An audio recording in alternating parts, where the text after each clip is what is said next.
I hear the government contracted for a system. That's the wrong system. Now I hear that from pilots, so who would be better to tell me? But I hear we're spending billions and billions of dollars. It's a system that's totally, out of whack. Create an independent, not-for-profit corporation to provide air traffic services.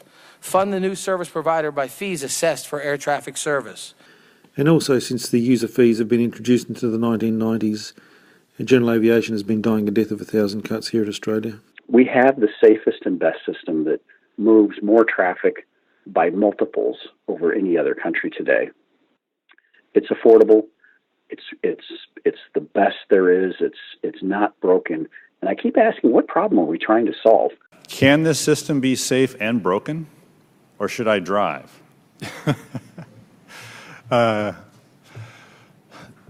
It is safe, of course. But the airlines, on their own, with no sabotage, have managed to melt down their dispatch and their reservation systems 36 times, stranding millions of people, so they can do it better, right? Welcome to Aviation News Talk. I'm your host, Max Truscott, and I'm absolutely thrilled today because we have a special co-host who some of you know, and he'll be joining us in a moment. But this show is different from prior shows because we're talking about only one issue, and it's one that both he and I are passionate about, and we feel it may be the single greatest issue that GA pilots may face in our lifetimes. And that's proposed legislation that would privatize air traffic control in the United States. Because of the importance of this issue, this is a long show, and we're only talking about privatization. Well, that and my new Patreon page, where you can find a lot of additional materials related to this show, and you can also support the show with your contributions. I'll talk more about it during the break about an hour into the show, or just go now to aviationnewstalk.com/awesome. That's AWESOME, aviationnewstalk.com/awesome for more information. We're going to start by explaining the elements of the bill in Congress, and then we'll explain how airline passengers could be affected. Then we're going to do a deep dive on how this may affect our core audience, the thousands of general aviation pilots and future pilots who listen each week. Finally, we're going to ask you to take action now by contacting your representatives in Congress and telling them you oppose the privatization of ATC. You can do that now by going to govt, that's short for government, govt.eaa.org, which is a website that will generate those letters for you. Now, surveys show that a majority of Americans and an overwhelming majority of GA pilots are opposed to ATC privatization. But if you happen to support ATC privatization, that's okay. But here's what I want you to do. Stop this podcast for just a moment, but please come back and think about and identify the reasons that you think you support ATC privatization today. Could be you believe that we should always privatize anything whenever possible in government, or perhaps you think it'll make airline trips shorter. But whatever it is, identify the specific reasons why you support ATC privatization. Then come back and listen to the show. When we're done, see if the details of this particular privatization proposal support the reasons why you thought that ATC should be privatized. Regardless, I hope that everyone joining us today will learn something new about the proposal and then take action. Now sit back and relax, because our show starts now.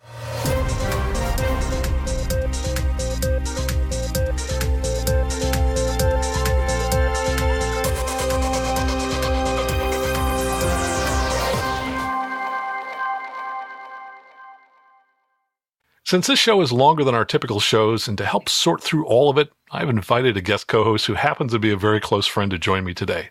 Rob Mark is uniquely qualified to help. He's the senior editor for Flying Magazine, and he's one of the few people in the world who has worked as both an air traffic controller and an airline pilot. Rob, thank you for joining me today. Hey, thank you for inviting me, Max. And you know what I can promise people is that for those of them to listen to us on the Airplane Geeks, I will not make any bad jokes. That's right. Rob and I are both co-hosts on the Airplane Geeks show, and I'm delighted to have him here today. So I'm just going to outline for our listeners what we're going to do in the episode today. Rob's going to kick it off by explaining the proposals that were introduced into Congress last week, and then we'll be playing audio clips from the president, members of Congress, airline CEOs, all of whom favor the proposals. And then after each clip, Rob and I will discuss, what we feel are the salient points of each of those clips.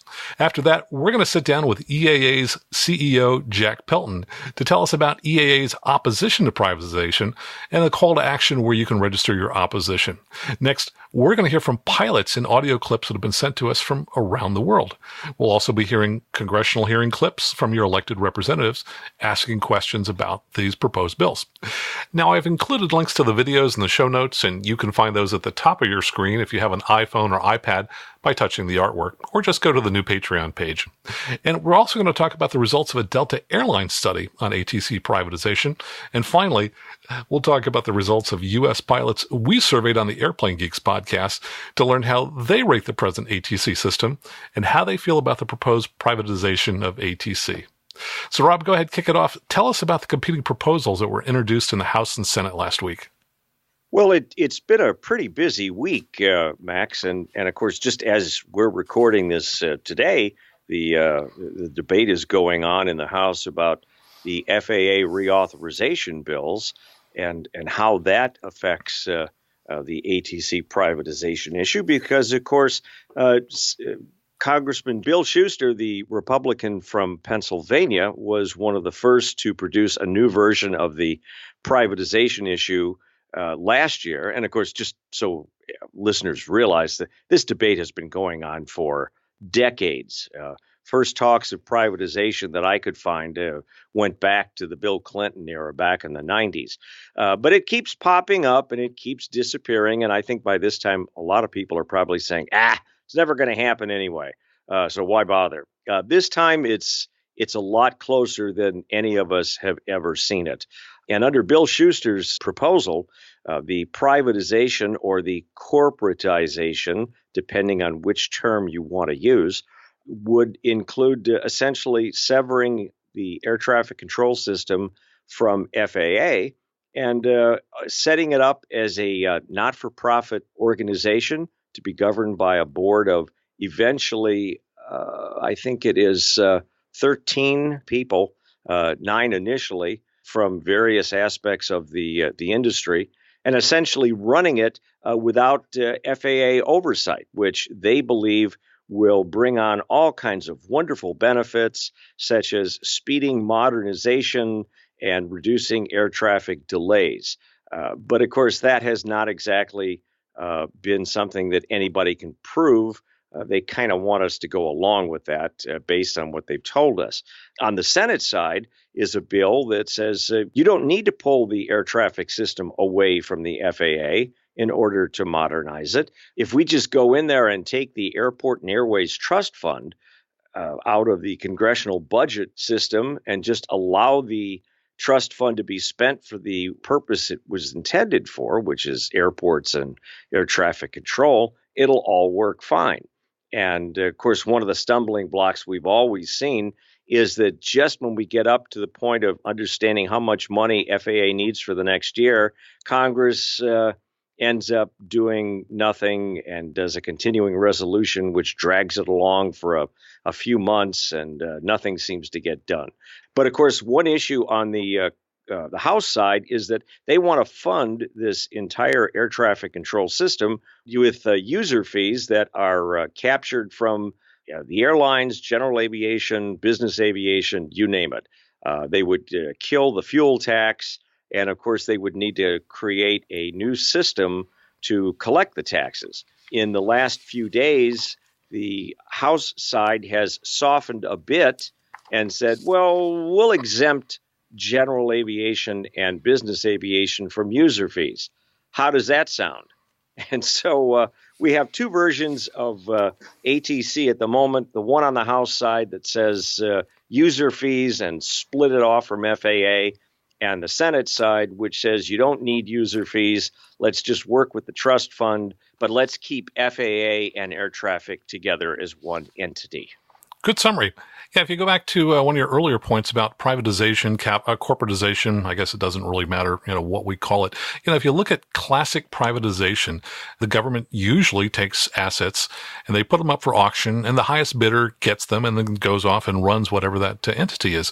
This is really in stark contrast to that, where they're proposing to take many billions of assets. One estimate was that these were paid for by the taxpayer, a total $53 billion, and just hands it away to this separate new corporation. So that's kind of an interesting, difference from classic privatization. And of course, you talked about reducing delays, and it's not at all clear. And we'll talk a little bit more about why airline flights might take longer than they did years ago. And for the trust fund on the Senate side, one of the clips we have coming up talks about how the funding that currently is available to the FAA represents 97% of their budget. And if Congress would just take them out from under sequestration and let them use that money, then they could get rid of this problem of budgets that go up and down every year. And then you're right on the user fees. That's the most confounding thing at all. I mean, the whole underpinning concept of privatization is that you charge the users. They pay for the services that they get. And we've been hearing for 20 plus years that, boy, we should privatize ATC and we're going to have user fees. And suddenly 2 weeks ago, no user fees. So kind of calls into question, why the quick turnaround on that. So, but what I think is also important about that, Max, is it makes me wonder when you say that this system is going to be funded by user fees, and in the end, GA and business we'll give you guys a pass. You don't have to pay all this stuff. You can just continue paying the way that you were. It makes me wonder about the entire proposal. I mean, how does it work if it was based on user fees, but now a huge chunk of the industry isn't going to pay? What's the effect of that going to be? Yeah, and so there are a lot of arguments for and against this, and I think a couple of the key things to look for is some of the things people are not talking about so much, which is control. Could it be that perhaps some groups like the airlines would like to control air traffic control? Money. Could it be that some groups like the airlines would like to reduce their cost of ATC and shift that off to other users? So I think those are the things you want to be kind of listening to and thinking about as we look at what people are saying about this. You got it. All right. So up until recently, and we're not sure if this has changed, Delta Airlines has stood apart from the other airlines saying, no, we don't really support privatization. Now, of course, the sands are constantly shifting, so who knows? They may have announced yesterday they now support it. But they released a study in February 2016 that is bad news, not just for general aviation pilots, but for all airline passengers buying a plane ticket and traveling on airlines in the United States. That's because air travelers ultimately pay the cost of air traffic control. And I've put a copy of this study on the new Patreon page where people can download it and read it. And they said in the study that air travelers could be on the hook for up to 20 to 29% higher cost if the U.S. moves to a private air traffic control organization funded through user fees, which means your airline ticket prices would go up. They say that in Canada from 1996 to 2012, the ATC user fees rose by 59%, and this resulted in higher airline ticket prices, which they say prompted Canadians to cross the border in search of cheaper airline tickets here in the United States. And during the same period in the United Kingdom, air traffic control fees rose 30%. Now, during that same time, air traffic costs in the United States increased just 6%, which is pretty amazing that in an 18-year period, the cost for the FAA to run ATC went up just 6%. So the airlines are not in full agreement among themselves as to whether this is a good idea. So let's go ahead and give Representative Bill Schuster a chance to tell us about privatization, and then you and I can talk about his comments. So are you ready? Yeah. All right, here we go. Last year's bill that passed out of committee will serve as a framework for new legislation, but we are open to change. We want to talk to people and get their ideas, and that's what we hope to hear today. As we continue to move forward, our air traffic control reform proposal will be based on the following principles. Create an independent, not-for-profit corporation to provide air traffic services. Fund the new service provider by fees assessed for air traffic service. Well, there you go. This was on May 17th. That was about 5 weeks ago. And what did you hear him say about user fees? Yes, fund it with user fees. Yep. Exactly. All right. So things certainly change pretty quickly here. Let's continue on with Representative Schuster. Free the new service provider from governmental dysfunction, political interference, and the uncertainty of the federal budget process. Create a governance structure that is right-sized and balanced, and a board with sole fiduciary responsibility of the organization. And I need to repeat that. Fiduciary responsibility, that's a legal term.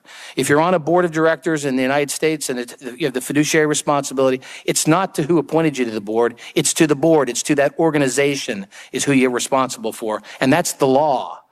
That's kind of an interesting point. He talks about fiduciaries. Anybody who's on a board of directors owes an allegiance to the organization, not to themselves or to whom appointed them. And yet I see that most large organizations, they tend to be self-perpetuating, right? They're focused on what do they need to do as an organization to keep themselves in business. I mean, how does that sound to you in terms of an allegiance of that kind of organization? Well, of course, I am not in favor of this privatization issue at all, because deep down inside of me, I am still not convinced that I understand what the problem is that we're trying to solve. Is it trying to save money, as I heard the congressman mention just a few days ago? Is it trying to free FAA from the budget constraints? Or is it modernization, or is it reducing delay? That's a lot of plates to keep spinning in the air. But be that as it may, I just am not convinced that a board that is, I mean, let's be serious. Who started this whole privatization thing? It was Schuster and the airlines. Now, you can talk to me about fiduciary responsibilities all you want. And if the shoe were on the other foot and the NBAA and AOPA and EAA and all those groups had started this, I'm sure you'd be listening to the airlines yelling about the same concerns. And right now, I just don't I don't believe that we can take the risk of saying, don't worry, the airlines and their people will do right by us. Yeah. Nobody believes that. Trust me. Yeah, I mentioned before that I thought control and money are probably key underpinning, reasons they're trying to do this. I think the third one might be ideology. I think there's some folks who just believe in general, as a general principle, one should always privatize all the things that is, possible to privatize. And I really think that those are probably the three underlying, reasons behind this, either the ideology, the money, or the control. And the reason all of those other reasons you just mentioned don't seem to fully hang together is I think those are the ones that they're, putting out there and promoting when, the real story is they want to be in charge. Well, it's interesting. When I was listening to some of the debate this morning about the FAA reauthorization, there was a fellow from Indiana, the gentleman from Indiana. I don't remember his name, but he made a great analogy when they privatized the Indiana Tollway that runs just south of Chicago here. And a few years ago, they privatized the tollway. And he said, now imagine if when we came up with that idea, and by the way, they didn't do it for free, as we were talking earlier, the assets were paid for. But when they privatized it, he said, imagine if we had proposed privatizing the tollway and saying that we were going to give the trucking industry basically most of the control of the tollway. And don't worry, cars will come out of this just fine. I mean, people would see through that in a heartbeat. And that's kind of the same thing that we have here, because there are no guarantees of any kind that the airlines won't end up taking over, especially when you see how the board is going to be chosen. And even if people want to find him, Bob Poole from the Reason Foundation is a great guy to read. His newsletter comes out every couple of weeks, and he's very much in favor of privatization. But even he mentioned that the board can certainly change later after the initial board is chosen, and they could be chosen any way that anyone wants. And yes, there could indeed be more airline people than GA people, which is the first time I've actually heard him admit that. But he did it in writing, and I know what I read, and that kind of thing really concerns me, and it should concern everybody else. Yeah, and it's interesting that if really this was about modernization and faster traveling aircraft, I was really kind of struck by a blog article that Bob Poole published about 2 days ago. And his very first argument at the very top was, and those small jets don't pay nearly as much as the big jets do for their air traffic control services. So once again, kind of seemed like it was about the money. But let's go back to Representative Schuster. I'm not sure if you know, but he apparently has a great love for general aviation. Let's take a listen. Ensure connectivity, access to the airspace, the continuity of air services for general aviation, small and rural communities, and airports that serve them. And let me, for the record, remind people, I'm from a rural district. I have one very small airport. I doubt I have more than a handful of people that work for the airline industry, but I have several hundred GA pilots. So if anybody thinks that I want to harm the GA or rural communities, they just don't know who I am and where I'm from, because I'm committed to make sure what we do protects small and rural communities and protects the GA community. The GA community is over $1 billion industry. Why in the world would I want to harm an industry that produces so much good for this country? We want to ensure full access to airspace and air services to support our armed services and their national security mission. Free the air traffic control business from the FAA's bureaucratic procurement process and the appropriation cycle. End the federal government's decades-long pattern of costly, delayed, failed management of modernization. Give the new service provider the ability to access financial markets, leverage private funding for multi-year capital projects needed to modernize the system. Allow the FAA to focus on its safety mission and certification mission. Ensure continued oversight of the air traffic services by the FAA, DOT, and Congress. And of course, lots of people out there saying that that's not what we're going to do, but let me be clear. The FAA, the Department of Transportation, and Congress will still maintain vigorous oversight to the airspace of this country, and ultimately allow all users of the system, including airline passengers and the general public, to realize the significant benefits of modern air traffic control system, including decreases in delays, flight times, and congestion. Previous efforts to reform the FAA and modernize the system teach us that the only way to realize these benefits is to get the government out of the way. As President Ronald Reagan said, government is not the solution to the problem, government is the problem. And we see all over the world people turning to the private sector, whether it's Europe or it's Asia, it's Australia, New Zealand, Canada. Look around the world. Countries, governments are looking to partner with the private sector because they see they do it better. Since the introduction of the AIR Act over a year ago, this has been an ongoing process of education and discussion. We've held over 130 meetings with stakeholders, including both supporters and opponents of the AIR Act. We've had numerous meetings with members of the House, the Senate, the White House, and other committees. These meetings have been extremely productive and give us new ideas to improve the legislation. As I said, I want to hear the same thing from today's witnesses. What are your ideas that we can build upon on the principles that I've outlined? We've also gone to Canada to see their system firsthand, and we will go again with more members. And I would encourage any member that wishes to go on May 25th, Thursday, in the afternoon. We'll be heading up to Canada and coming back on May 26th to, again, go up there, not so we can imitate their system, but to learn from the lessons of their system, to learn to help to fix our own broken structure.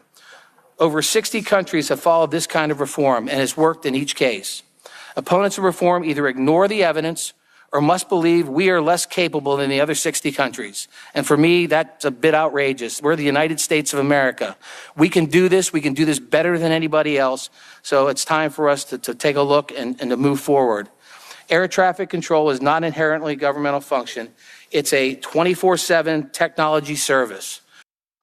I guess what I was hearing from that clip kind of surprised me, because his concept of we're supporting GA and why would I want to hurt it and all the rest. I've never heard him speak this before. Now, I'm not saying that I necessarily believe it, because if he really believed it, I think he would have raised that last year when this proposal first came to fruition. But again, I'm just having trouble that it's not that I think it's bad that somebody is flexible and open to change, which is what the House side is saying. But they seem to be ready to me to do whatever it takes and tell us whatever they think we want to hear in order to get us to go along. And I guess this other issue that I wrote about just coming up here and flying next in a couple of weeks when the magazine comes out is exactly, again, which problem are we trying to tackle with privatization, and how does privatizing the air traffic control system, already the biggest and the safest on the face of the planet, how do we fix that? And what is it about that needs fixing? Because I'm not quite certain I understand, other than, yes, okay, a constant source of revenue is important to modernization, but the rest of it, I just don't see it. Yeah, and of course, the Senate bill provides for that constant source of, continuous funding for the FAA, which would solve that problem. But apparently, the House, wants to privatize nonetheless. Yeah, Representative Schuster had mentioned that there were a lot of GA pilots in his district. He would do nothing to hurt them. Boy, I think a lot of politicians, and I'm not saying he's like this, a lot of politicians worry about reelection.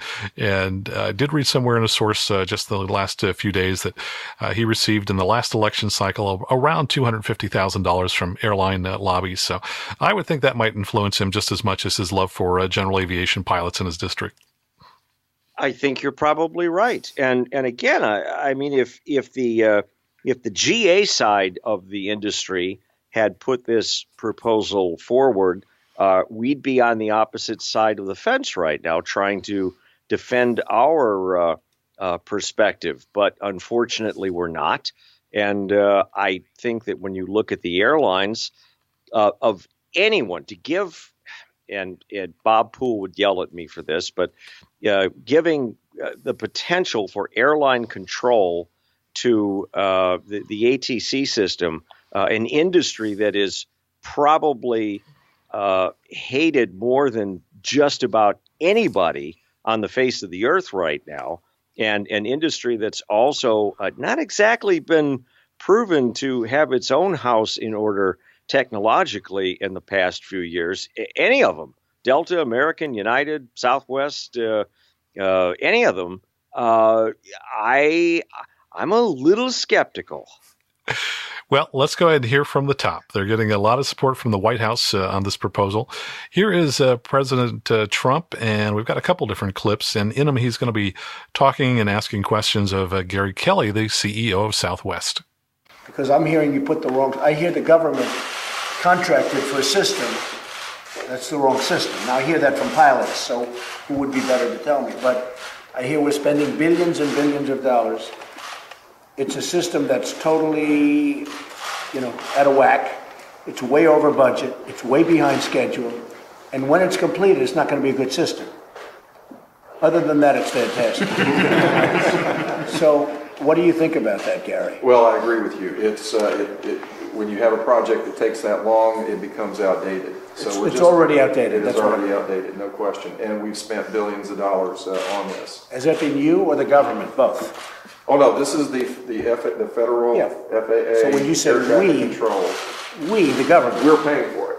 Yeah. Ultimately, the airlines and our customers are paying. Why did the airlines allow that to happen, where they put in a bad system, and not even antiquated? And it's antiquated because it's taken so long. Why do the airlines allow a system that is bad from the beginning? Because you guys are pros. Why did they allow the government to put in the wrong system? Well, we're not in control, and I think that's one of the things that we see as a path to having success. Is we need to address the fundamental organization of the air traffic organization, not the safety and regulatory oversight. That's a government function that needs to remain. But we believe that reforming the FAA by creating a not-for-profit corporation is the way to address the governance that you're speaking to. So what I found interesting was in answering the question about why did the airlines, let the FAA put in a bad ATC system, Gary said, we're not in control, which I think we're referring to they didn't put that system in. But then he immediately said, we see that as a path to having success. So I think what he was saying is, you can't blame us for what the FAA did in the past, but being in control in the future, we see as a path to having success. And again, how will they measure success? What exactly will tell us that this whole privatization, corporatization concept is working? Or better yet, what happens if this gets through the process and a year after it's involved, or a year after it's in the works, people say, you know what, this isn't working. Then what are we going to do? I haven't heard any backup plans. All I've heard is, trust me, this is going to be marvelous. But I think the other issue I was going to mention is that at one point during that conversation with the president, he mentioned that the air traffic control system's horrible. It's just horrible, he said. It's broken. It's horrible. And I sent something out on Twitter not long after I saw that. And I said, I'm not a controller anymore, but I know a lot of people that are. And, I'd be really upset if the boss told me that the system that we use to keep airplanes apart is just broken and horrible. But that's just my 2 cents. Okay, let's listen more to the president and Gary Kelly. The interesting thing is that I think that there is absolutely unanimous agreement that the system needs to be modernized and that it is well behind schedule. There is not agreement on the path forward to address that. And that's where we run into roadblocks. But you guys we want to are get the government out of managing the air traffic control system so that it can be adequately managed, adequately financed, and we can get this done. Well, isn't that interesting? We don't have agreement on the path forward, but let's go ahead and do it anyway. And let's make sure that the board that is going to be in charge is kind of focused around the airlines. Not completely, of course, but I just show me how this organization is going to work. And nobody is talking about that either. Well, some of the congressional representatives are. We'll talk about the board here in a little bit. Here's a final clip from the president and Gary Kelly. The intervals when planes go out seem very, very long. It used to be a 55-minute trip between Washington and New York, and today it's 80. Okay, well, that must be because of ATC, don't you think? Oh, absolutely. It could not have anything possible to do with the fact that the airlines tend to book flights in huge blocks, and that, say, leaving National or something like that you can't possibly have 85 takeoffs in an hour. And nobody wants to be the one to give in and say, we'll be flexible on this. Well, I saw the same kind of line being used by American Airlines CEO Doug Parker on CNBC in an interview. He said that a flight from Dallas-Fort Worth to Philadelphia takes about 30 minutes longer than it did in 1979 because the U.S. air traffic control system hasn't kept pace with the rest of the world. And so I went back to take a look and see what planes were the airlines flying back in 1979. And you can go on Wikipedia and you can actually find a list of speeds of aircraft. So back in 79, the airplanes had a large mix of 727s, still had some 707s less, still some 747s. Those are the three airliners that top the list of the fastest airlines of all time. So 1, 2, and 3. What happened with 737s, which were introduced later? Well, the airlines keep stretching them. They keep getting longer. And every time they make them longer, they get slower. So the 737-800 is slower than the Dash 500, slower than the 300. And of course, we didn't have the government calculating on-time performance back in 1979. And I suspect the airlines have added a little bit to their schedules since then so that they can make their on-time performance look better. And here's one for you, Rob. Do you save money by flying slower? And when fuel costs go up, did the airlines do that? They certainly try to do that, or they used to at least, when fuel was more expensive, but pretty much not anymore. They have an optimum speed and an optimum fuel load, and they say this is what we're going to do. And I think your point is well taken about the total trip time. Everybody knows that the airlines have added time at both ends so that they can say, we'll be arriving in Dallas 12 minutes early today. Well, of course you're going to arrive 12 minutes early because the departure time, the time en route, and the arrival time were all kind of fluff anyway.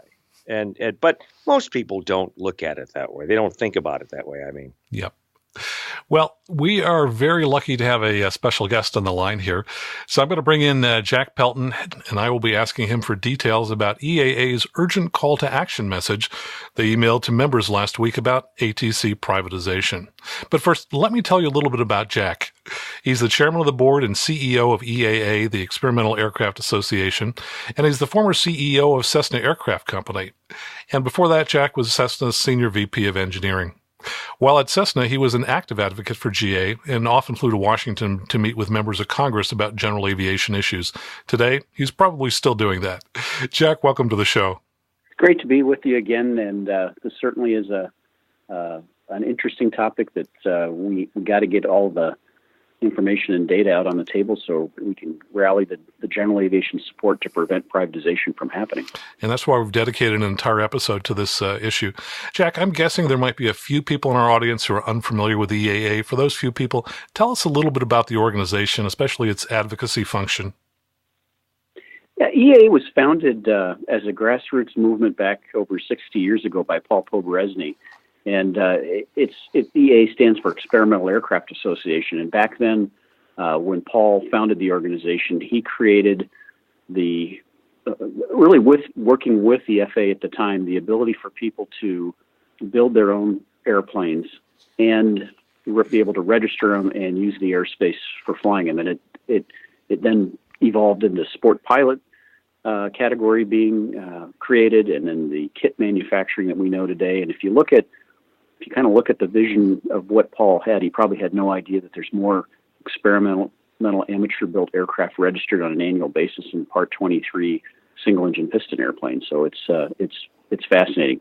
We grew into having other communities where we have warbirds and vintage besides experimental. The International Aerobatic Group is part of EA, and there's an annual event that we have in Oshkosh, Wisconsin once a year, which is the single largest gathering around the world of general aviation and recreational pilots. Part of being a member of EA, besides getting a publication and other things that we do to support members, is our advocacy efforts. And we do it a little different than some of the other associations in that we're not Washington-based. We're based in Oshkosh, Wisconsin. We don't work inside the Beltway, if you will. We work kind of a relationship base, very strongly with the FAA on regulatory activities, and then very strongly with members of Congress who are also active in aviation. So a little different approach, but it's just a different way to get to the same end results. And we do work with AOPA and NBAA and GAMA on the common agenda of where we collectively together as associations can have the loudest voice in Washington. When we're just our association alone is over 200,000 members, so it's a pretty strong voice. Hey, Jack, it's really nice to know that we have such a strong advocate in the industry on our side of the ATC debate. But tell our listeners why you think that pilots and really anybody on the general aviation side ought to come down against this proposal to privatize ATC. Well, the scenario that the House has presented in the bill that they've prepared, which removes ATC from congressional oversight and puts it into a private entity to be funded, while they say it's going to be funded by our taxes for the aviation fuel, it also will be funded by the airlines on a fee basis. And the whole scenario of that, when you dig into it, is so ill-conceived that at some point they're going to recognize that there is not enough revenue structure to cover the cost that's in that system today to operate it. And one of our fears will be that, in fact, even though they're saying there will be no user fees, that they're going to have to take a second look at this and make all users pay at some rate or some fashion. We've been arguing very, very strongly that there's a lot of other unintended consequences that we should be concerned about as a GA community. One, they're taking all the assets that you and I have paid for over the last number of decades, the air traffic control system, hard assets, moving this private entity with that entity having the decision rights on how that system will be operated, what they want to invest in, what they want to divest in, which is stuff you and I have already paid for, and how access will occur and use of the system. The immediate concern would be contract towers across the United States would be subjected to this new entity's decision-making on whether they wanted to shut those contract towers down. And they've tried to put some protections in language, but I'm a business guy, and if I'm on this board or this entity as the CEO, and it's going to be a nonprofit, but if my costs exceed what I can bring in from a revenue stream, the first thing you're going to do is tighten your belt and shut down services, or you're going to increase what people have to pay to use the system. My biggest frustration has been, and you'll see this in your program, it sounds like, as you have some of these clips, we have the safest and best system that moves more traffic by multiples over any other country today. It's affordable. It's the best there is. It's not broken. And I keep asking, what problem are we trying to solve? And when I delve into that and argue with some of the creators of this bill, most of their argument is around activities in the rearview mirror. As the next generation air traffic control system was being implemented, yes, there were delays in getting the technology online. Yes, it was expensive, but it's no different than any high technology program that the government has and the investments that go with it. And I think we're not looking at the right metrics for our system. It works, it's safe. The technology is getting implemented. And so what is a privatized system going to bear for us that we don't already have today, with the associated risk of the transfer of that entity out of the government to a private entity without any congressional oversight? And I'm not a big government guy. I don't like government in my business, but it is, as a general aviation community, today we have our elected officials as our voice because they care about all their constituents. And I just don't think going forward that will be the case at all. It'll be driven strictly by the needs of the airlines. And privatization, of course, has been kicking around probably since the 1980s. And throughout that entire period of time, it's been based on the idea that it would be based on user fees, as are most privatized entities. Even on May 17th at the hearings, Representative Schuster testified that this would be a user fee-based system. And yet suddenly in the last 5 weeks, things have flipped around and we're hearing, oh no, it won't be user fees. How credible do you find that? So far, I have yet to find anything that they have proposed beginning last year when there was a bill to where we are today to having any credibility, along with having any, in-depth understanding of operationally how you make this thing work in this new system. And I think, one of the examples in that was when you talk about the credibility, there was a discussion that I had with members of the White House staff on this concept that they were basically telling me, we're here to tell you we're going to do it. If you have something that you would like, let us know. But if you want to argue against it, we really aren't interested in hearing from you. And I was talking about some of the fundamental cost structures where today, for example, the part of the how do I convince the controllers union to be a part of the privatized system? Well, they put out we will ensure you're protected, your union contracts will be protected, and everything will remain the same, and your benefits and everything else. And they did that so that the unionized controllers would say, okay, no, there's no harm here, so it shouldn't negatively impact me in any way. And when I asked, does that make sense if you're trying to manage the costs of this new system based on whatever revenues you have? And they said, well, it might not, but that way we got them on board. And if we have to go back in 3 years and revise all their contracts and cut their pay and do everything else, that new entity will have the right to do that. And those are the kind of credibility things, Max. It just drives me crazy because I don't think there's complete transparency or honesty as to what this is all about. Yeah, and coming back to user fees, to me it looks like to have passed this legislation, the people trying to pass it have looked at all of the objections and basically have tried to throw a bone to each of those groups. So the bone to NATCA was, we'll protect your contracts. The bone to general aviation just in the last couple of weeks was, oh, okay, well, no user fees. I mean, to me it just sounds like they're looking to pass it at all costs. That's exactly what they're doing. I mean, this has gotten to be on the agenda of the administration or of Chairman Schuster. It's clearly I'll do anything to get this thing through, and then we'll let somebody else figure out what they got. So, like you said, they're just saying, what do you need? What do you need? What do you need?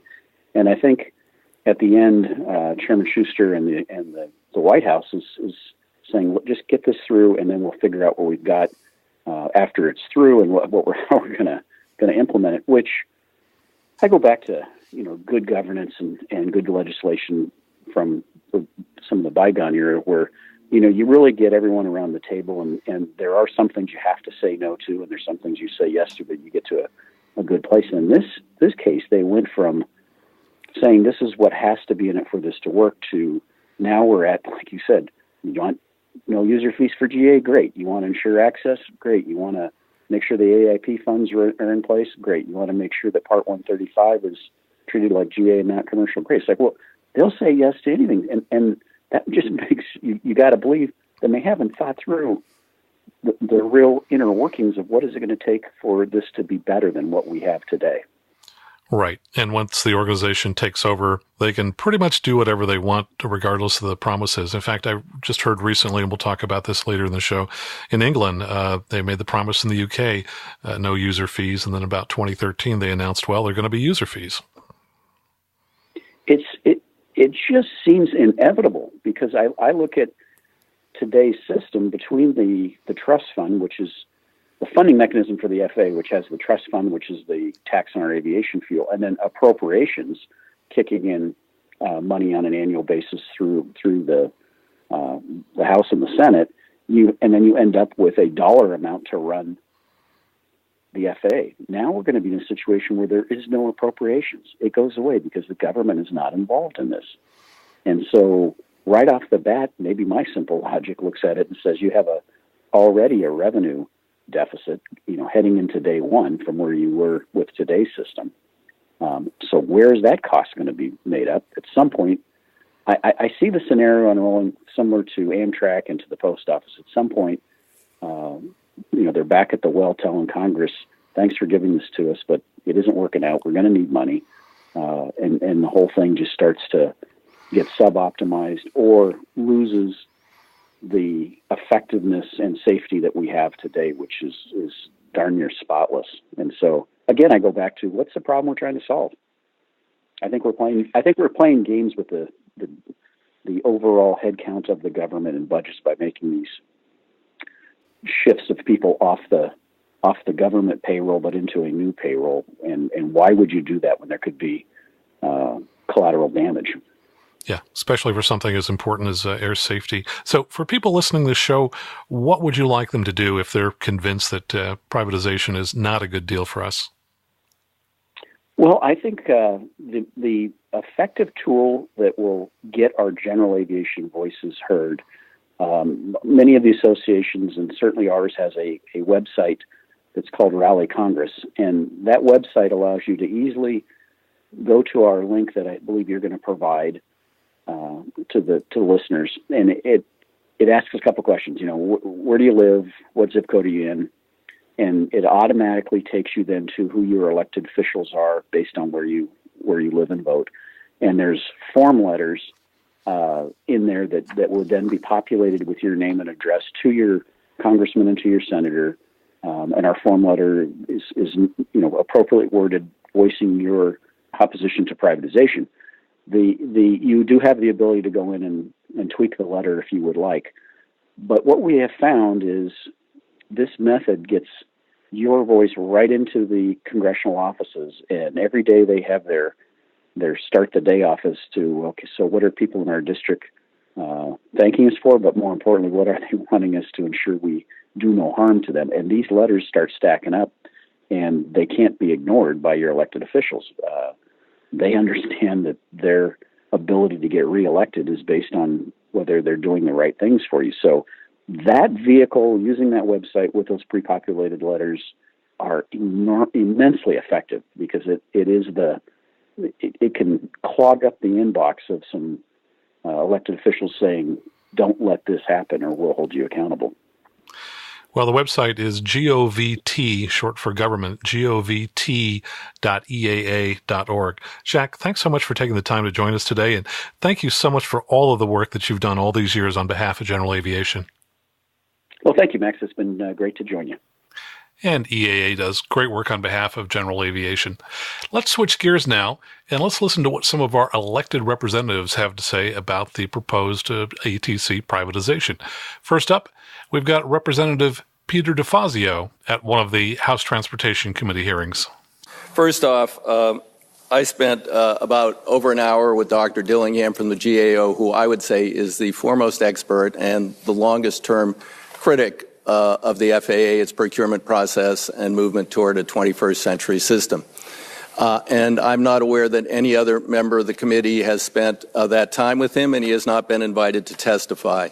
He has a different story to tell today, and he thinks it will be a mistake, and I'm paraphrasing, but we are now on the cusp of a 21st century system that will be the envy of the world.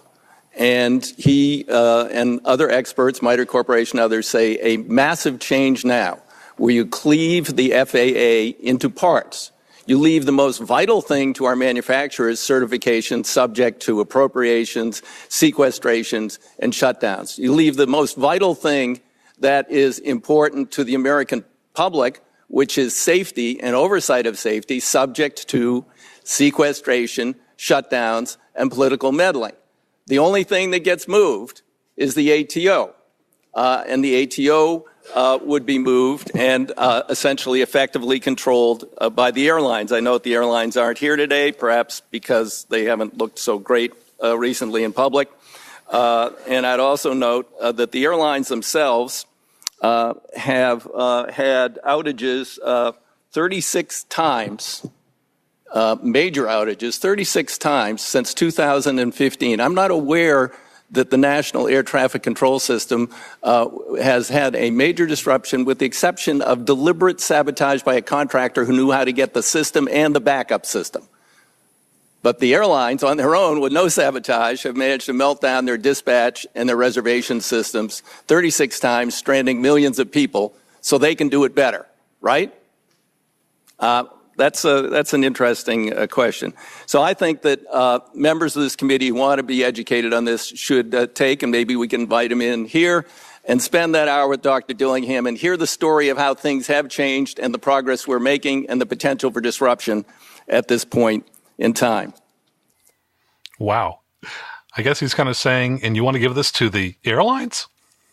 And I think that what's also important to keep in mind is that this sounds a bit like The Wizard of Oz, where they pull the curtain back and say, pay no attention to that man behind the curtain, because they would tell you right now, right, we've had those disruptions, but this is all going to be different. Okay, I'm listening. Tell me why. Tell me why. Tell me how. I might listen. But also let's not forget one important point that we should have mentioned earlier when we were listening to President Trump's remarks, is that there were no GA representatives at that meeting. There were only the airlines. I'm sorry, that looks a little funny to me. And in this case, he's talking about, do we really want to give this, to the airlines? And I think people have kind of lost sight of the fact that if you go back about 15 years ago, the U.S. government did a massive bailout of a number of airlines in this country. And suddenly we're just going to go ahead and, trust them and say, fine, go ahead and take over this thing. Now, to be fair, there are many who say, and I heard this again during this morning's committee markup meeting in the House, that no, the airlines are not in control. They only have one seat or two seat or however many seats people will say. But it's there are a number of seats that can be chosen by the Secretary of Transportation, but be chosen by the board themselves. So to say that the airlines will only have one seat, probably not real accurate.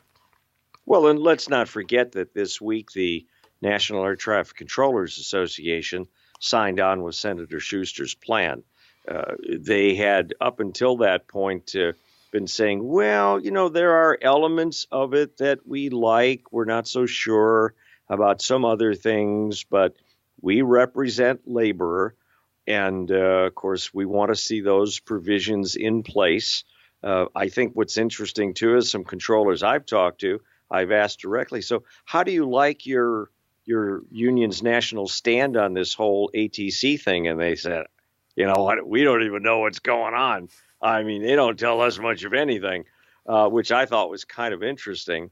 But also realize that if the controllers union is supporting the plan from Congressman Schuster and an issue comes up that is good for the airlines, would it not also then be good for the controllers? And if it is, then aren't those people on board with the airlines?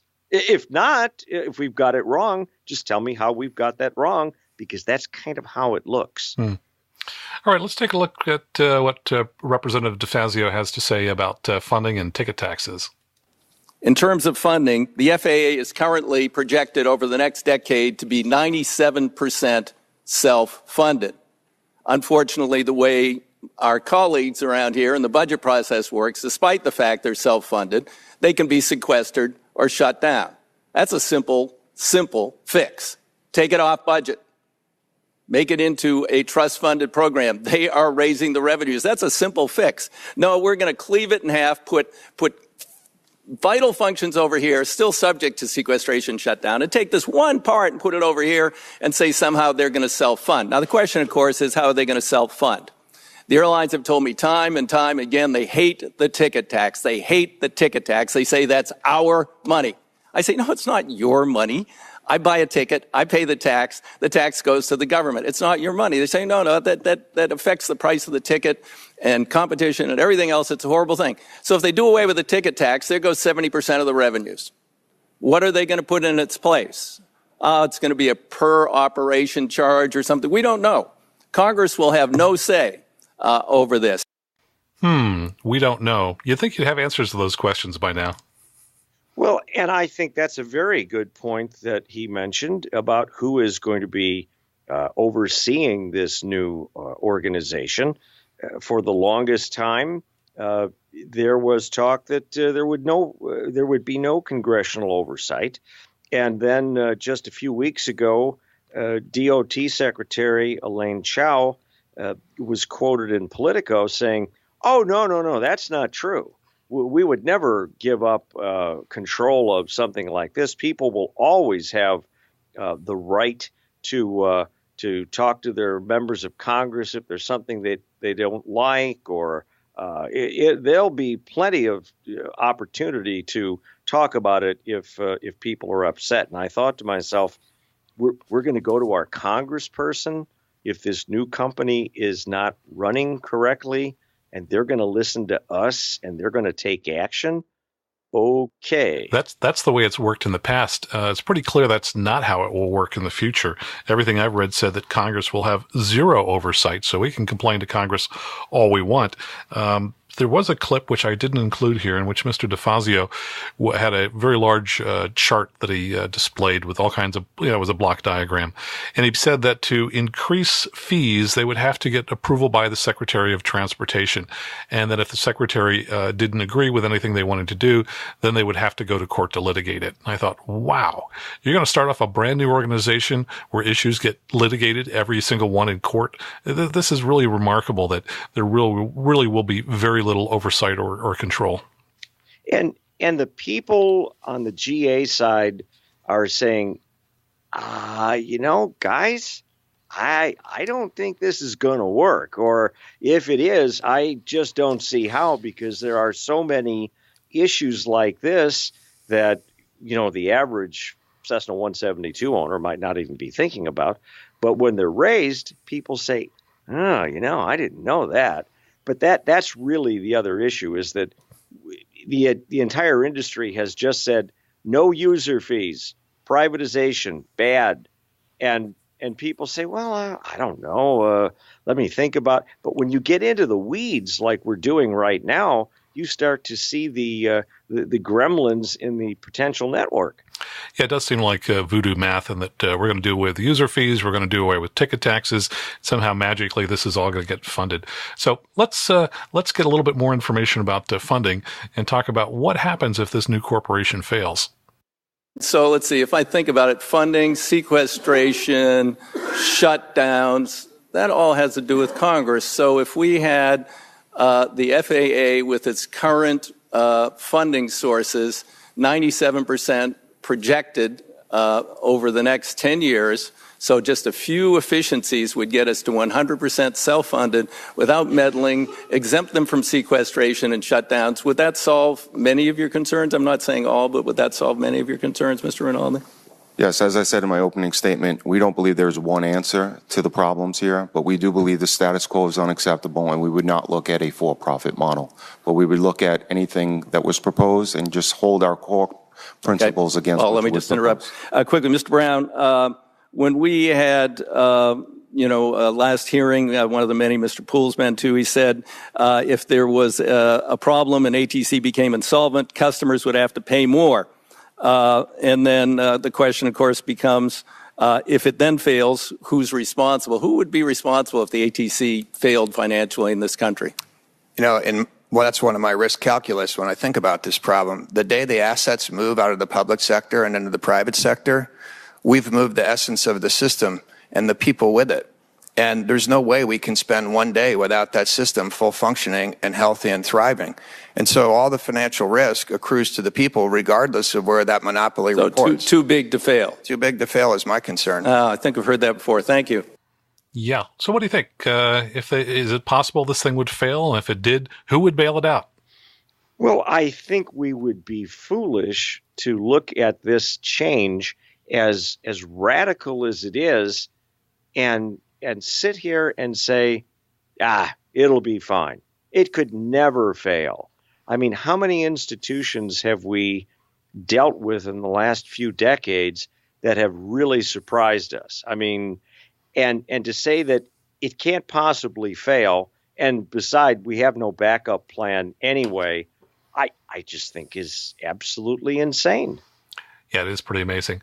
Well, so in terms of being too big to fail, it has happened already. If you go back to the UK, which privatized their ATC, after the 9/11 attacks, the partially government-owned ATC agency had to take out $104 million in credit to avoid insolvency, according to the U.S. GAO. So basically, the government had to help bail them out through the borrowing that they did. But let's talk a little bit more about England. So I'd like to read some comments I got from the managing director of Flyer magazine. Ian Seeger is a pilot in the UK and runs one of the most popular magazines over there. And I asked him to just send a few notes about, what it's like for pilots flying over there. And he said that I'd ask him about landing fees. And he said, with a few exceptions, airfields in the UK are in private hands and run as private businesses. Pretty much all of them have landing fees, and often with instrument approaches have approach fees too. He said those approach fees vary from free, which he said is rare, and up. He said, I guess I pay on average for a Cessna 182, do anywhere from 10 to 15 pounds, but I've paid as much as 100 plus pounds. And he said that private businesses at airfields set the way they calculate their fees. And at some of the bigger airports, they have mandatory fees of between 50 and 100 pounds. He did say that when the UK imposed their fees back in 1994 for ATC, that aircraft below 19 seats were exempt, but 2011 rolled along, and guess what? They decided that the smaller GA aircraft would not be exempt, and that they put on fees. And those are for IFR route charges.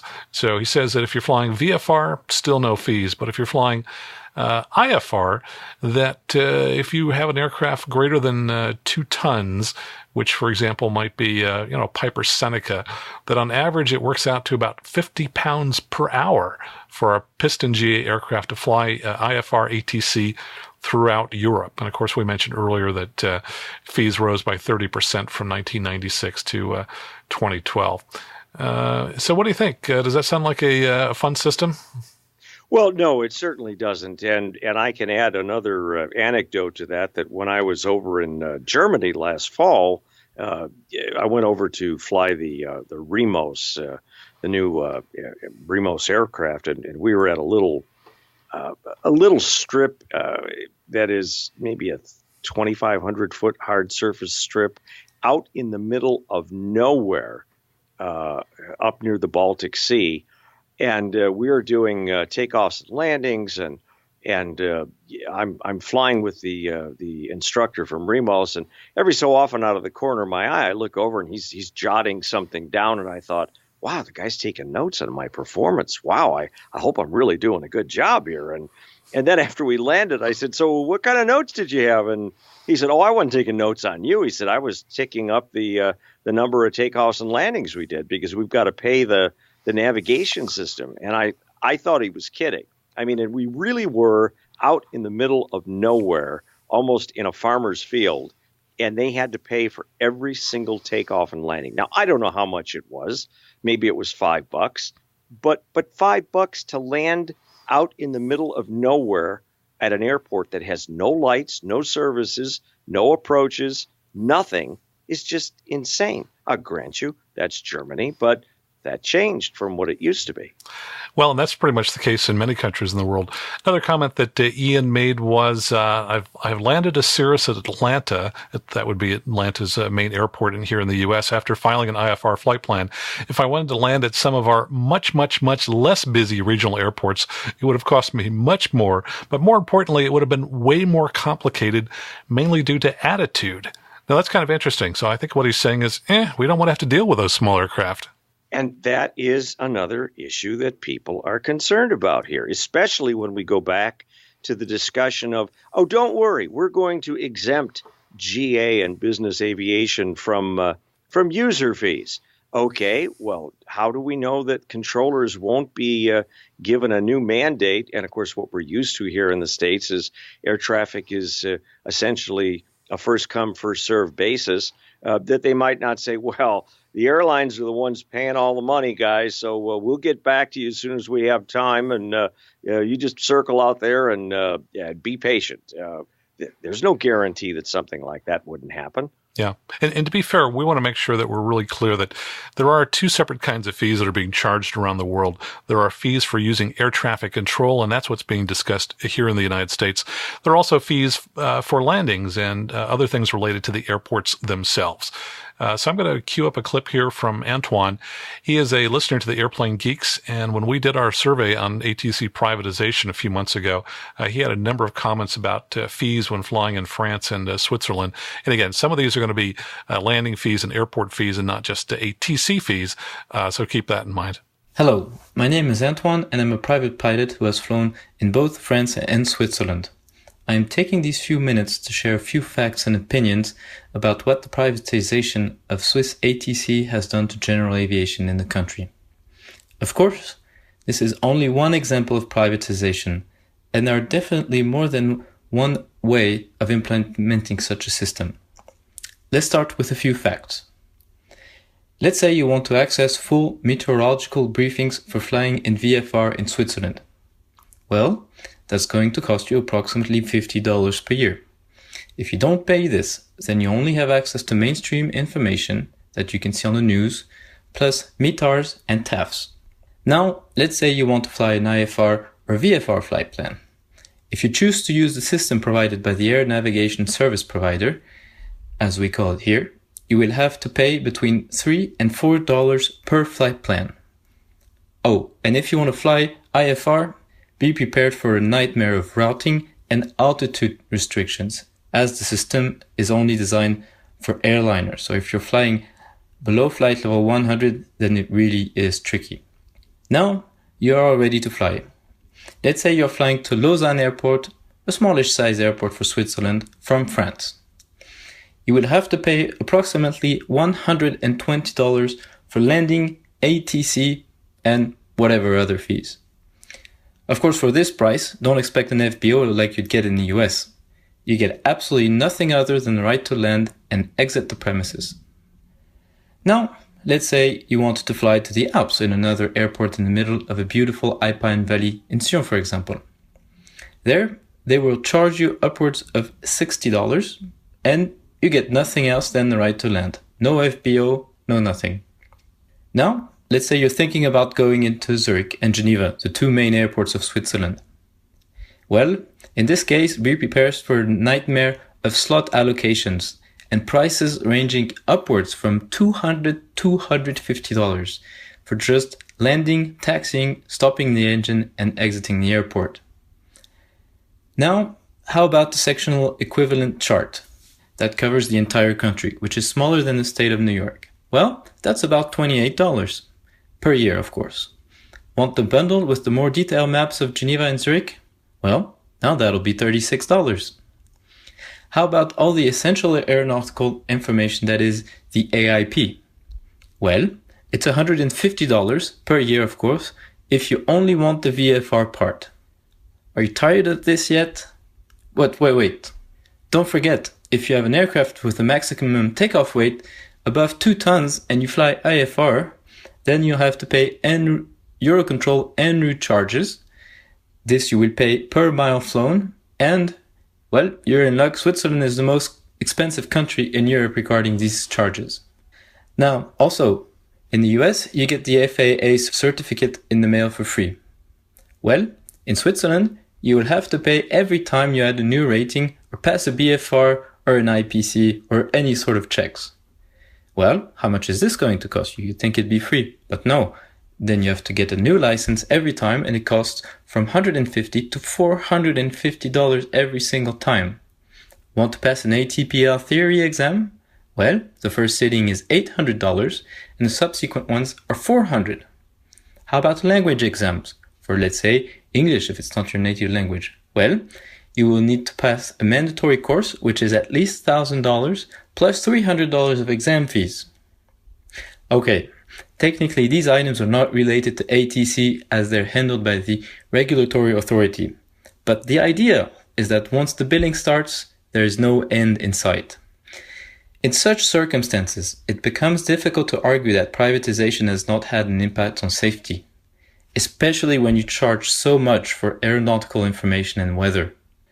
And I'm not even mentioning the fact that since VFR traffic doesn't bring in money for using controlled airspace and ATC resources, they are barely even tolerated.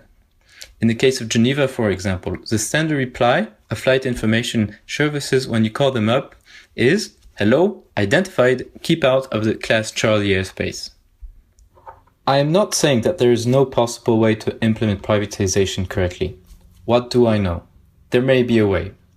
What I am saying, though, is that this is an example of a privatized company owned entirely by the state, and you can see the result for yourself. Imagine this system if the company would be owned by the airlines, for example.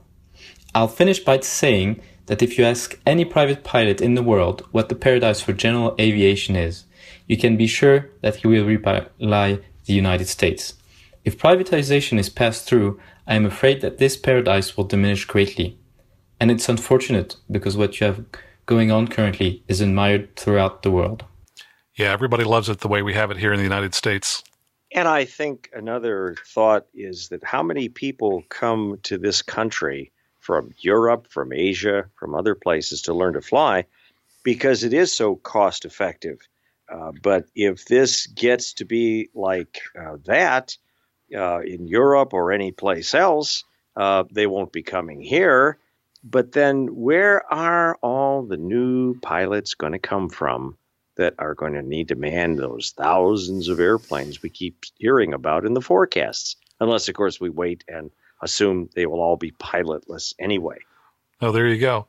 Well, and what may be the case is that airlines will then have to pay more to send their people to the United States to get trained as pilots before they come back to fly in their own country. So, yep, the fees just seem to go round and round, but up and up. And as Antoine said, guys, let's be serious here.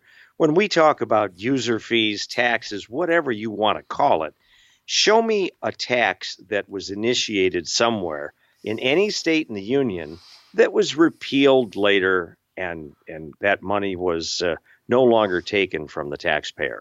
I can't think of any. Maybe somebody else knows, but once they start taxing or user feeing, it's not going to stop. Boy, that's for sure. Hey, we're going to take a break, and after the break, we're going to have clips from other pilots around the world. We'll be talking about Australia and Canada, and we'll be back in a moment.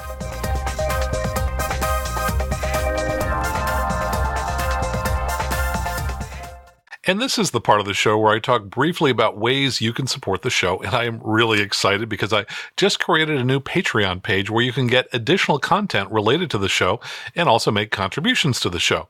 The easy way to get to it is to go to aviationnewstalk.com/awesome. That's AWESOME, aviationnewstalk.com/awesome. And I named it that because I've discovered, hey, I have awesome listeners. Now, you will ultimately find lots of free posts on that page. And to kick things off, I just posted a PDF of the Delta Airlines study on privatization. You can download it now and read it when you have time. On the welcome page, I tell you a little bit about why I do this podcast for you. And one of the reasons is I'm hoping to pass along valuable information that might someday save a life. And a pilot has already told me that something I told her saved her life. And you'll be able to find lots of free content from past shows on the page. For example, I'll be posting the Magneto safety information from episode 13, but give me a couple of days to get that information up as I've just started the page. I have also set up a number of membership options where you can donate various amounts of money a month and get access to additional content for each show, or even get signed copies of some of my books. There are membership tiers that start as low as $2 a month, which means you're paying less than 50 cents for every episode I produce. Each of the tiers has a name, and it's related to different roles in flying. So, for example, the $2 per month membership is called the Observer role, and at higher donation levels, you can work your way up through other levels named Passenger, Student Pilot, First Officer, Left Seat, Instructor Pilot, and Mentee. The Mentee level is for people who would like to benefit from a mentor relationship with me where we talk twice a month over the phone so you can leverage my over 40 years of experience as a licensed pilot. Different levels get access to different kinds of information, and you can read about all the details of the different membership levels on the right side of my Patreon page. And just to give one example, at the first officer membership level, which is $20 a month, you'll get the detailed show plan I used to create this Newsmaker episode for Privatization and all the other Newsmakers episodes, including transcripts for almost all of the audio clips we're playing today. So please check out my Patreon page at aviationnewstalk.com/awesome. And thanks for being an awesome listener to this show. And thanks, too, to everyone who has left a review of the show in Apple iTunes or purchased one of my online courses at pilotlearning.com. Now back to the show.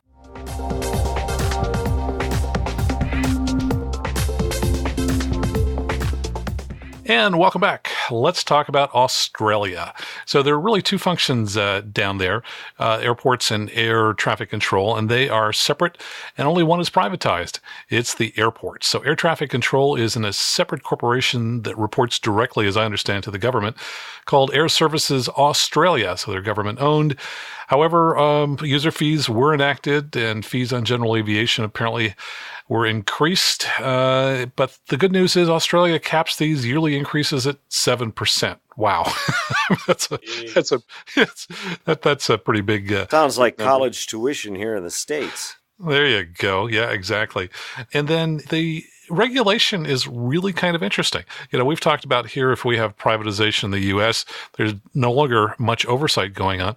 Turns out that the airports down there that have been privatized, and it's most of the large ones, They have some oversight from the ACCC. That's the Australian Competition and Consumer Commission. And I heard an interview with Rod Sims, who heads up that organization, on abcnet.au. And I'd love to play the audio, but unfortunately they never got back to me for permission. But let me just tell you real briefly what Rod said.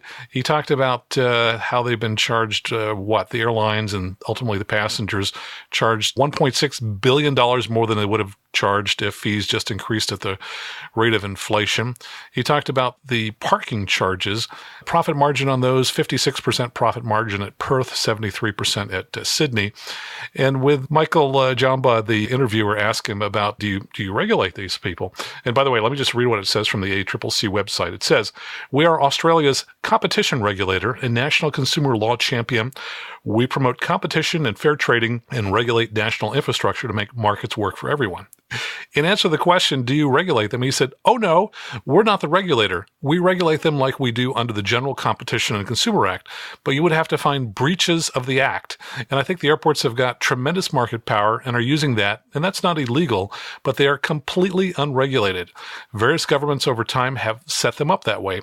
We've suggested a bit of regulation over time, but governments have said that they would rather stay unregulated. So no, ACCC does not have any regulation of the airport." That from the head of the regulator.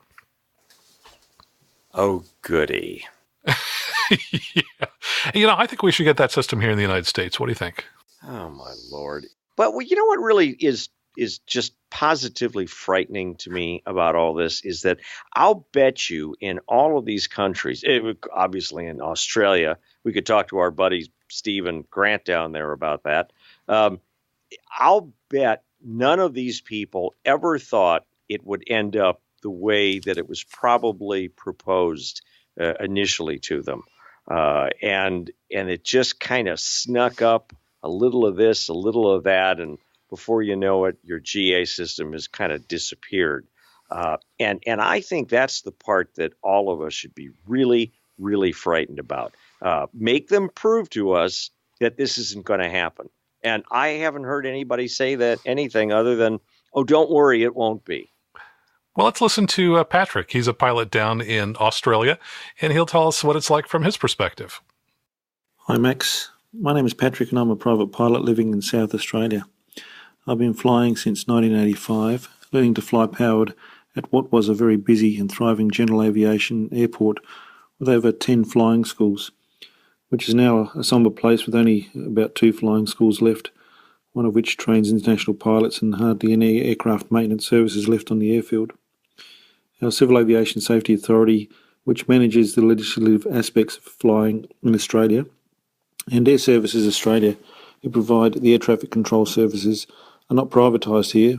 However, they operate on a cost recovery basis for their operations. Additionally, the Commonwealth Government sold off leased out to private enterprise many primary and general aviation airports across the country, which have adopted a user pay philosophy and charge high landing and airport user charges, and this has also contributed to the demise of general aviation across the country. Since they introduced many charges across the board that include fees for licences, maps, general, medical and rating and theory examination type fees, and associated cost recovery with air traffic control, GA is dying a death of 1,000 cuts in Australia. We now have a hefty licence renewal fees and a whole bunch of other landing fees and airport user charges, which really makes flying from a controlled airport very cost prohibitive. It's very difficult to obtain a clearance also to enter controlled airspace unless you've flight planned and submitted a flight plan well in advance. As a general aviation pilot, you can't really just pop up and expect a clearance. You're either going to get a long delay or holding or nothing at all and being turned away. On top of that, following September 11th, we have been basically told that we're going to have aviation security identification cards, which have to be renewed every 2 years if you want to fly into an airfield with regular public transport operations. This means that you've got to pay $230 every 2 years with associated photos and proof of identification to get a security clearance. Otherwise, you can't fly your GA aircraft into an airport at a regional aerodrome where there's RPT operations in progress. And also, since the user fees have been introduced into the 1990s, general aviation has been dying a death of 1,000 cuts here in Australia. But on the contrary, the light sports aircraft and experimental aviation side of aviation here in Australia is booming, and newly established clubs and airfields away from controlled airfields have been popping up all over the country. So don't let the demise of general aviation happen in America, or else you're in for a downhill slide in general aviation yourselves. So I hope you can use your large numbers in aviation to lobby Congress and those in government who yield the red tape to otherwise be recognising that the fact that general aviation does contribute as a feeder to the commercial aviation world. So I hope you win, guys, and I wish you safe skies always. Bye for now. Yeah, there's a similar solution in Ireland. I visited a few years ago and did a little flying over there. The pilots there are mostly flying out of grass fields, farmer zone and people like that. So they found a way to avoid the fees by just avoiding the airports. And I think that when it comes to pilots here in the States, we're so used to, you teach just like I do, and we go out and work with an instrument student, and we just say, well, let's file a flight plan up to so-and-so and shoot some approaches and do this, that, or whatever. Will people even want to earn an instrument rating anymore if they know it's going to be so incredibly costly? And will they start trying to figure out a way to fly in a way that they don't need the IFR system? I think that's also a big worry for most of the GA manufacturers. Yeah, and I think the airlines would love to shed their costs to other users. But the funny thing is that system, ATC and radar systems, that was all built for the airlines. GA didn't need that stuff. We use it only because, we've kind of ridden along for free. And if they're going to start charging it, you're right. People will stop using it, which will then force this new private corporation to raise fees even higher. So it sounds like a pretty bad upward spiral in costs. And let's not forget that we're kind of a captive audience, but the flying public, the tens and hundreds of millions of people that buy airline tickets every year have no clue what this debate is about. Absolutely none. Well, they will if prices start going up. Hey, let's talk about Canada for a little bit. I had a couple of emails from pilots in Canada. It's a little bit of a different story there. The reaction to privatization there has been kind of, it's not so bad. So I would say in the absolute best case, if we end up with a fee system like Canada has, maybe we'll survive and it won't be that big a deal. Two different people wrote and said that it costs somewhere between $60 and $70 a year for them for all their air traffic control fees, which is not too bad. But there's something very interesting about the cost structure of NAV Canada. They are very heavily subsidized by all of the transatlantic traffic that they manage. So they earn great big fees for all these airlines that have to fly through their airspace and fly across the Atlantic. And that must be subsidizing the relatively few aircraft that are flying inside the country. Now, we've got the reverse situation here. We have a massive number of airplanes inside our country flying along. We're not getting revenues for people flying over the Atlantic. We could theoretically get some for Pacific traffic, though that's much smaller than traffic across the Atlantic. So I don't think we'd be in any way able to duplicate a cost structure like Canada has, simply because we, couldn't get the high revenue from, airliners flying through our airspace to get to the Atlantic. So then what do we do, Max? Move to Canada. Yeah, maybe. Oh, anyway, that's a joke, folks. I'm planning to stand here in the United States. Hey, so let's go back to Representative DeFazio. In the opening clip here, he uses the word devolution, which I had to look up because it was not what I thought it was. And essentially, that is the transfer or delegation of power to a lower level, especially from a central government to a local or regional administration, which then has the power to make legislation relevant to their area. Here's Representative DeFazio. The largest devolution of public assets to a private interest in, I said, the history of America. My colleague this morning, Earl Blumenauer, said, no, in the history of the world, this is bigger than what happened in Russia when the oligarchs took over public assets. We're talking about an asset, no one's valued it, worth between 30 and $50 billion that will be given to the private corporation free of charge. That's unprecedented. There have been two privatizations. One privatization in Canada, they paid $1.4 billion. It was later found that it was undervalued by about $1 billion. I believe in Britain they paid a little over $1 billion for it. We're going to take a much larger entity controlling a lot of real estate, some in some very expensive areas like New York City, and we are going to give it to a private corporation. And the day after they establish, they can do with those assets whatever they wish. They can sell them, and we have no say. That, I think, is a cause for real concern. Yeah, there was a lot of discussion about that this morning in the committee markup of the bill, in which people were arguing, should this new corporation pay for the assets, or is it fair to just give them away? And of course, they pointed out that in every place else where this has occurred, the new corporation has paid for the assets. But here in the U.S., we're just going to give it away. No, and I agree. I cannot understand for the life of me how in the world this has gotten along as far as it did. I mean, I understand the logic that Bob Poole has used, that nobody is selling anything to anybody. We're simply transferring assets from the FAA to this new organization.